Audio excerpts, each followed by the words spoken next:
Hi, this is Cindy Abbott Letro for Behind the Camera. If you love Christmas, you're going to love my next guest because he is the man that brings Christmas to so many people on the Hallmark Channel and has been very successfully making Connecticut into the Christmas state or the home of Christmas movies.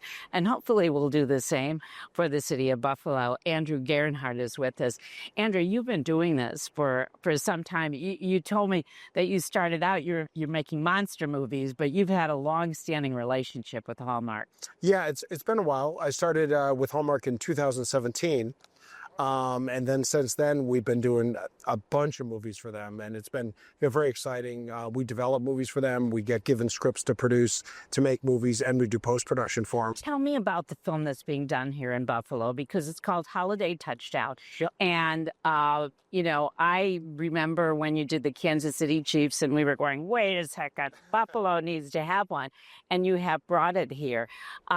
How did that come together? Because you're in partnership with the NFL on this as well. Well, it's Hallmark. I'm a subcontractor. Hallmark. It's a Hallmark, Skydance, the NFL. They have a deal to make these football movies, and they keep it very close to the vest. So, sure. They offered this movie to me to produce, and my partner Dustin Reichert to direct. And it's been great. I mean, the people of Buffalo, the locations, the team, everything has been a dream. You were very successful in Connecticut in that I don't know what the number was, but you made a lot of movies in Connecticut. And there's even a Christmas trail so that people can follow, sort of the storylines and the towns that were featured in Connecticut. We're hoping you'll do that here. Do you think you can? Yeah, I mean, Connecticut, I've done about 22 Christmas movies there, but produced over 30 movies in Connecticut. And because Hallmark fans, Christmas movie fans are ravenous for this stuff. And typically they're older folks that have money, like to travel, like to enjoy things. So Connecticut started this trail last year, and it visits the inns, the marinas, the shops that are featured in these movies. And, I think the state told me it had over 9 billion impressions in the news. Jimmy Fallon did a whole skit on it. Yeah. So, and we see these TikTok videos of people going out to these, the chocolatiers or like these special inns where like One Royal Holiday took place. And I think very much could do the same here. We already have two Hallmark movies officially, in the Buffalo area.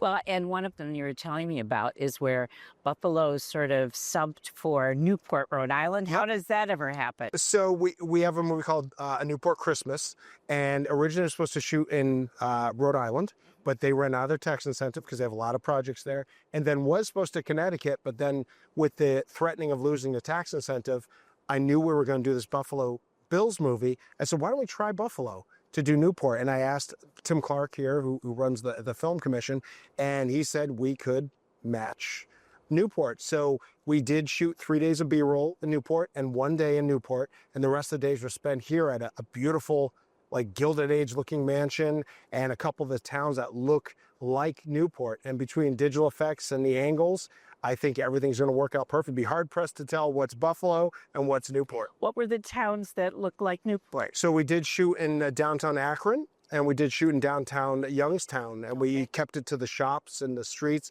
Very similar architecture, very similar stone, tight kind of buildings, the churches. I think it works out really well. Did you ever think when you started making films that this would sort of be the niche that you would fall into? I did not, and originally got into horror movies and creature movies because that's what sold in the blockbuster video time.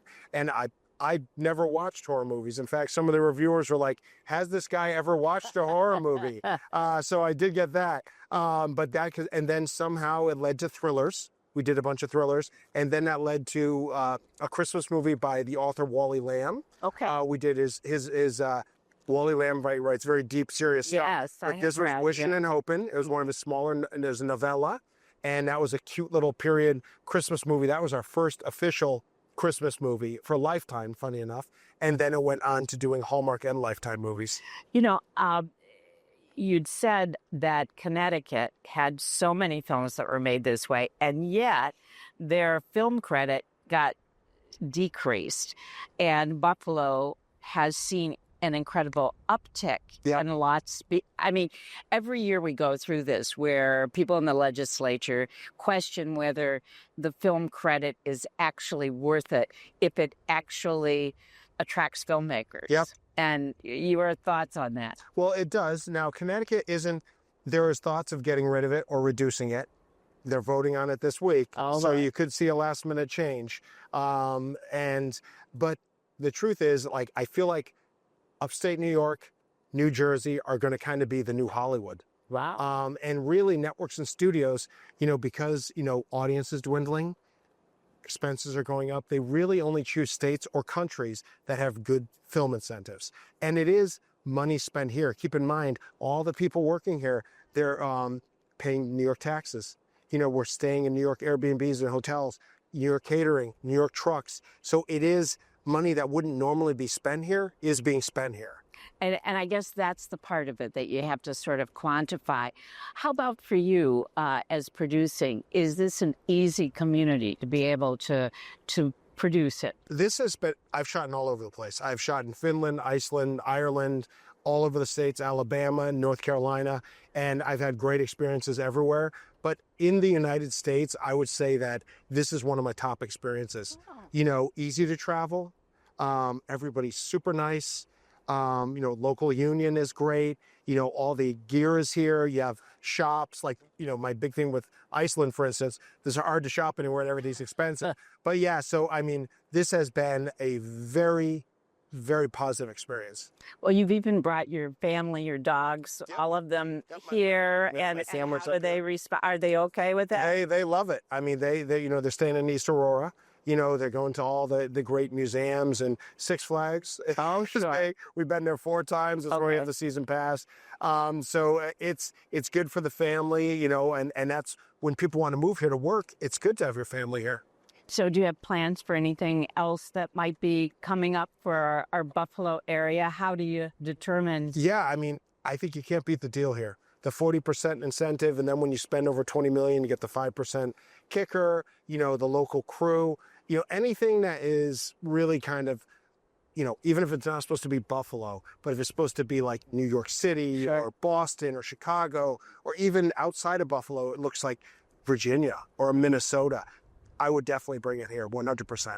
Well, it's pretty exciting to think about the fact that we're going to have our own holiday movie, and it'll be based, you're going to get special, I hope, appearances by some of our stars of the Buffalo Bills. Oh, yeah. I think a lot of them are in this movie. Oh, that's great. Well, thank you so much, Andrew, and thank you for coming to Buffalo. Thank you for having me. And being so positive. Well, we hope that you'll join us next time on Behind the Camera.